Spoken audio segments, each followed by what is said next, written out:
This video describes a new machine learning algorithm added to Statgraphics 19 to perform K-means clustering. The data analyzed by this procedure consists of multiple quantitative variables. The goal is to separate the cases into groups or clusters with similar characteristics. As an example, I've loaded into the Statgraphics data sheet information from the World Bank for the year 2008. For every country around the world, there is important demographic information. Things like the population density, the percentage of the population that live in rural areas, the percentage of the population that are female, the age dependency ratio, life expectancy, and various other characteristics. Before I can run the K-means clustering procedure in Statgraphics 19, I need to go to the top menu to Interfaces. That's because the K-means clustering algorithm is part of the Scikit-learn library in Python. The installation and configuration option here on the ribbon bar leads me through the installation of both Python and the modules and libraries that I'll need. This includes some of the common libraries like NumPy and Pandas, and the Scikit-learn library itself. Once I've done the installation, I can then go and run the K-means procedure. You'll find that on the Python interface menu. And when you first select it, it will give you a data input dialog box. Now, I've picked 8 variables that I'd like to use in my cluster analysis. The log of the population density, the percentage of the people that live in rural areas, the female percentage, the age dependency ratio, life expectancy. Actually, I'm going to take both total life expectancy and the difference in life expectancy between females and males. I'll also select the fertility rate. That's the average number of children per woman, and the infant mortality rate. I'll use country to label each of the points.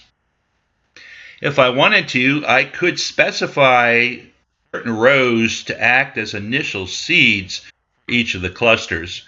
I can let the procedure pick the initial seeds itself. When I press OK, an Analysis Options dialog box will appear. Here there are various options I can change. These are options from that Scikit-learn K-means clustering procedure. The first thing I always need to tell it is how many clusters to create, how many groups in which the data should be placed.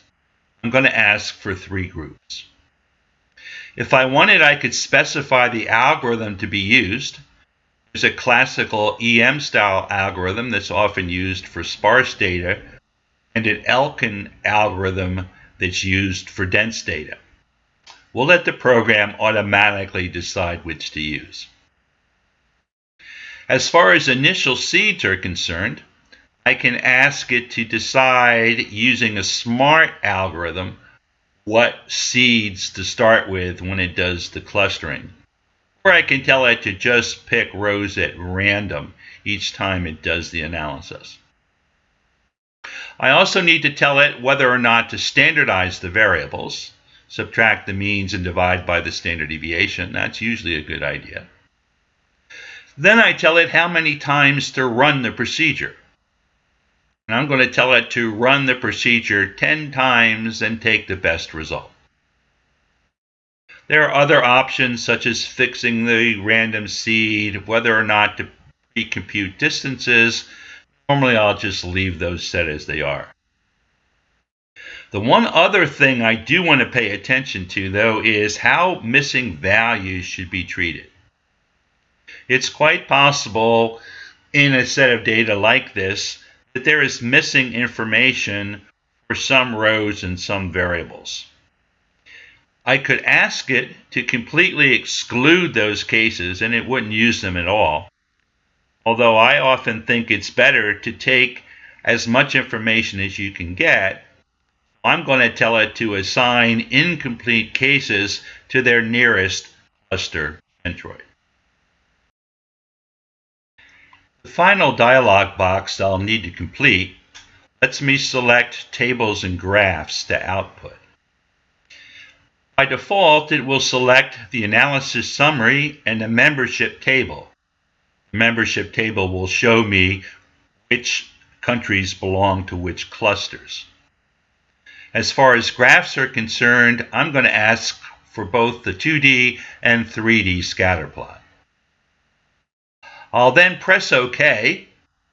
Statgraphics will write and send a script to Python. Python will do the analysis, and Statgraphics will grab the output. The first table I want to look at is the analysis summary. This will show me information about the clusters that have been created. It turns out that it creates one relatively large cluster, cluster 1, with about 70% of the data.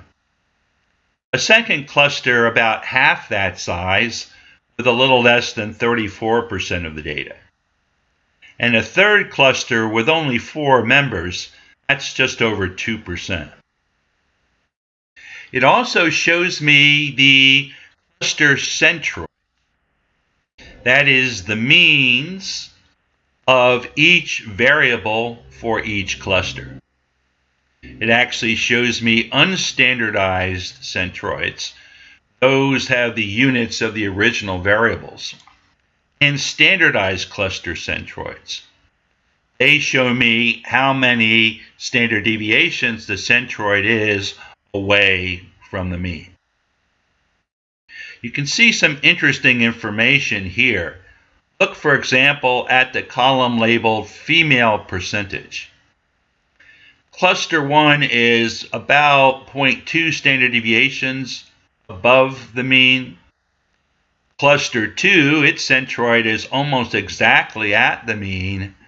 Cluster 3 is almost 6 standard deviations below the mean.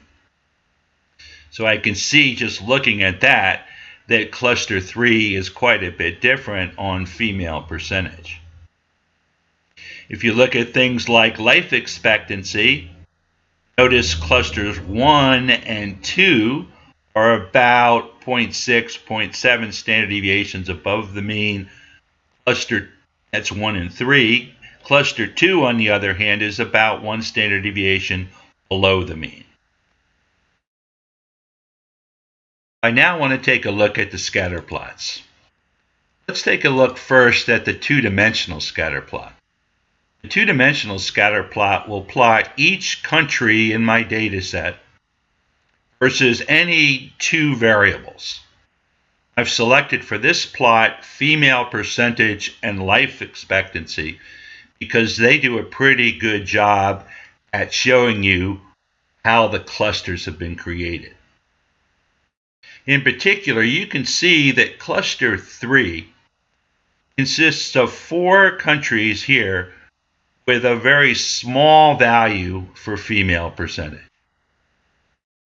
On the other hand, the difference between cluster 1, the blues, and cluster 2, the reds, is primarily life expectancy, with the average life expectancy of the blues up around 75 years and of the reds down below 60. I can push the right mouse button if I want and go to Pane Options. This is where I select the variables to be placed on the x-axis and the y-axis. I can also ask it to draw ellipses around the clusters, and it'll do the best it can to show you the distinguishing differences between, in this case, female percentage and life expectancy for these 3 clusters. If I want to see the clusters with respect to 3 variables at a time, I can create a 3D scatter plot. Here you see a plot with life expectancy total on one axis, the difference in life expectancy female minus male on another axis, and female percentage on the third axis. This is actually quite interesting. You notice that the countries in cluster 2, that's the red countries, have relatively low life expectancy. They also, though, have a relatively small difference in life expectancy between the males and the females. The blue countries in cluster 1 have, on average, a much larger life expectancy. But also, there's a larger difference between the females and the males. Incidentally, if you'd like to know who some of these countries are, go up to the ribbon bar and select Tag. I'm going to tell it to take the column Country and label it whenever I click on a point. Now I can go and click on this point with very low female percentage. Turns out to be Qatar.